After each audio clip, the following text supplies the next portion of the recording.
amor hay en nuestro corazón, cuánta verdad en nuestra voz, cuántas miradas abrazan el sentir y el dolor del que está a nuestro lado, del que se ha consumido por la soledad.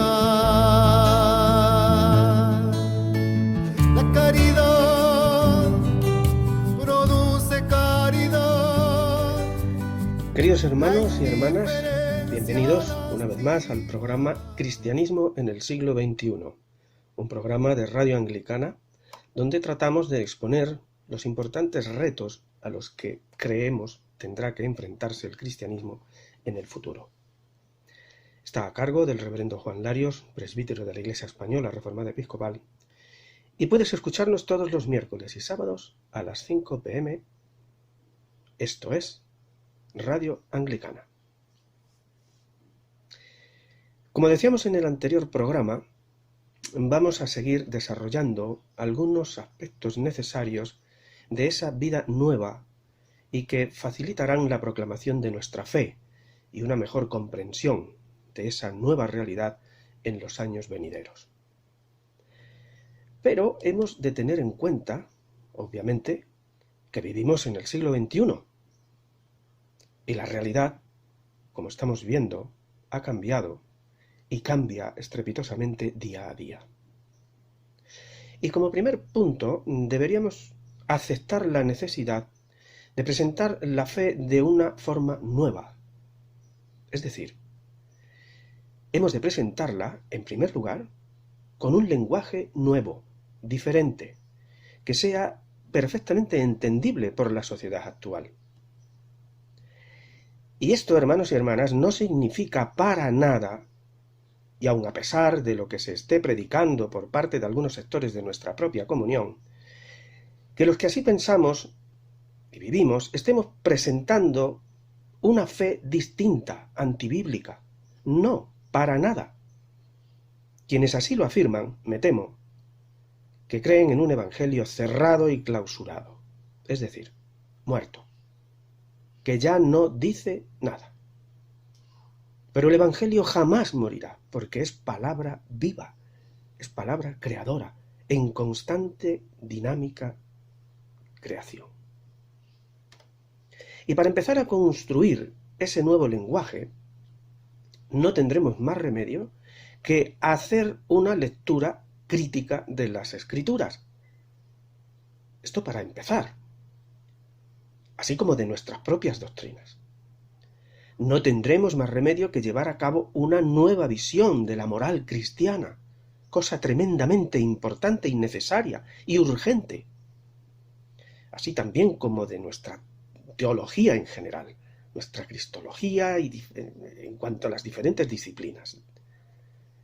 Y algo muy importante, llevar a cabo estas acciones no desde la torre de cristal de los teólogos, sino desde las calles, desde la cercanía y el encuentro con las personas de a pie, desde la escucha del pobre, de los excluidos y necesitados, desde la comprensión y la compasión.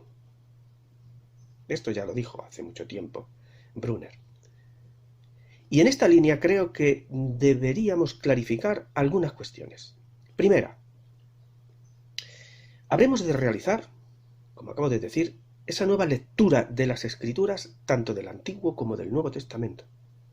Salir de una vez por todas de la lectura literalista de los textos bíblicos. Y para ello habremos de tener en cuenta, pues como hemos dicho también, los avances del conocimiento en todos los aspectos, tanto científicos como los referentes a las humanidades. Se hace necesario un encuentro y diálogo entre fe y razón, pues no tienen por qué ser opuestas, o mejor dicho, no deberíamos contraponerlas, porque hacerlo no tiene sentido. Recordad las palabras de la carta primera de Pedro. No tengáis miedo a nadie, ni os asustéis, sino honrad a Cristo como Señor en vuestros corazones. Estad siempre preparados para responder a cualquiera que os pida razón de la esperanza que tenéis. Es decir, no se nos ha dado el Evangelio para que lo guardemos en nuestros bolsillos, ni en nuestras doctrinas, ni en nuestros templos. El Evangelio no es nuestra propiedad privada.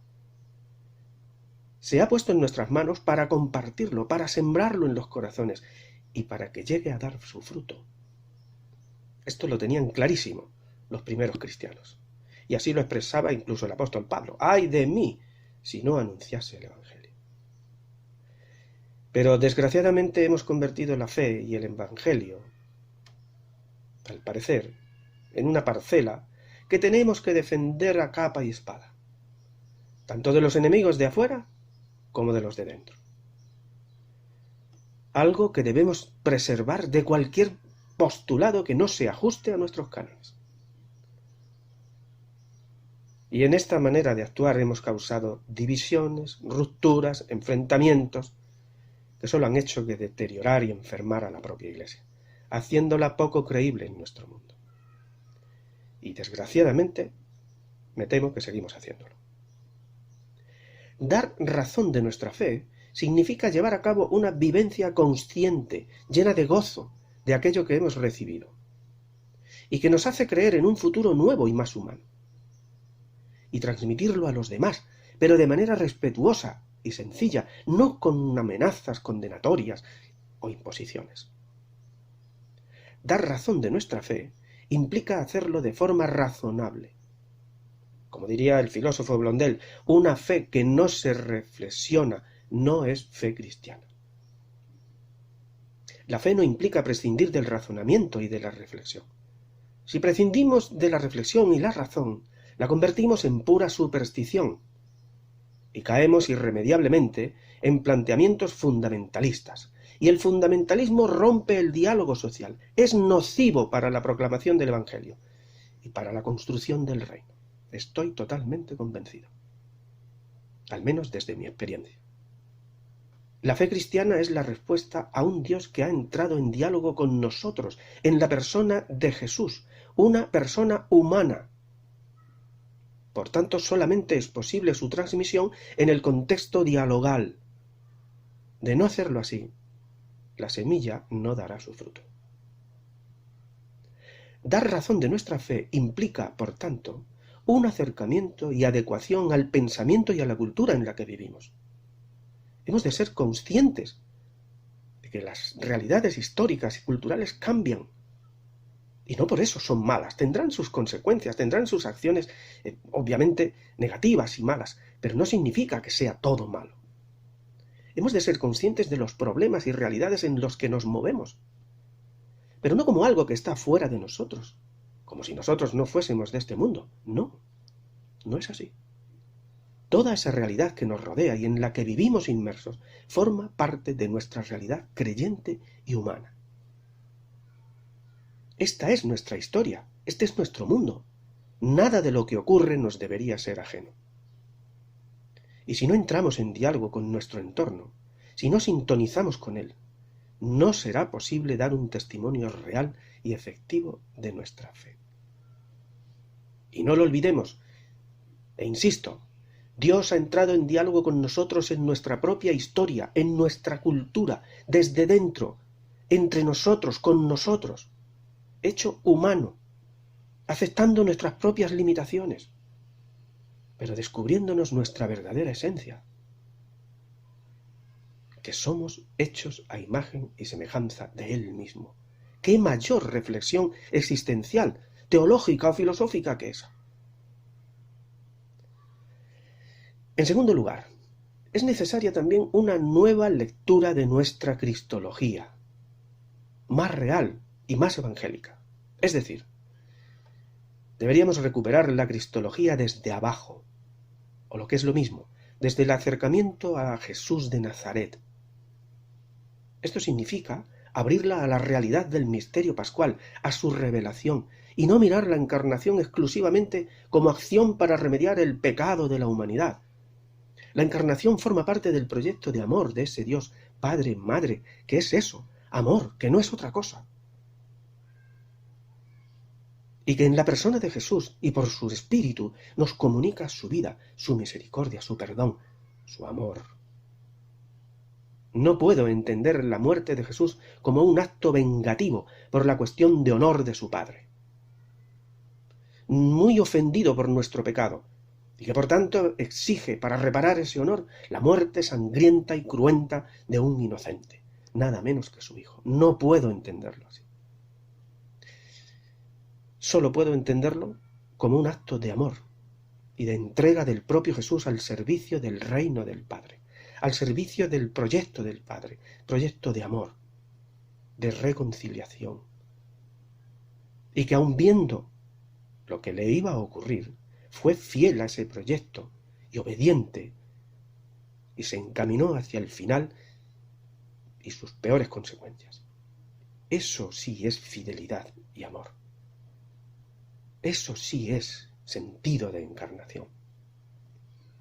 Jesús resucitado es principio y fin de la vieja creación, primicia de la nueva humanidad, de la nueva creación, de aquellos cielos nuevos y tierras nuevas anunciados, de la transfiguración del cosmos al completo.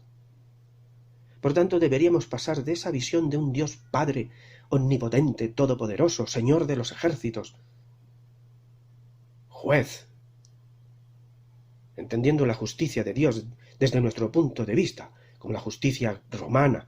No tiene nada que ver la justicia de Dios plasmada en la vida de Jesús con la justicia nuestra. Pues deberíamos pasar de esa visión a esa otra de un Dios Padre, Madre, amoroso, misericordioso, de amor incondicional e inacabable, y que se ha hecho como uno de nosotros. ¿Para qué? Para comunicarnos su vida. Y después, frente a una neumatología que parece que solo tiene que ver con la Iglesia, abrirnos a una en la que veamos a ese Espíritu como creador y dador de vida, que tanto dinamiza y vivifica a la Iglesia como a la propia humanidad, en toda su totalidad, derramándose sobre ella. Es decir, abrirnos a un misterio trinitario comunicador de amor, y que lo hace por su personal deseo, y a un mundo que es en realidad hogar y mesa de comunión de la vida, familia abierta y necesitada de ese amor, fuente de diversidad y de gozo. Y bien, hermanos y hermanas, hasta aquí nuestro programa de hoy. Seguiremos desarrollando estas cuestiones en los próximos programas de Cristianismo en el siglo XXI. Vuestro programa. Y no olvidéis, sed buenos y buenas, si podéis. La caridad produce caridad, la indiferencia lastima. ¿Cómo sembrar tu amor y cultivar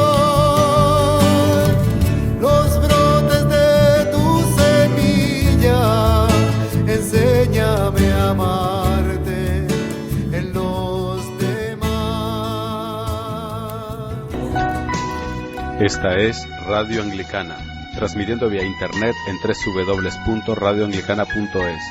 Descargue nuestra aplicación para Android y iPhone. Radio Anglicana, la voz de la Iglesia en España.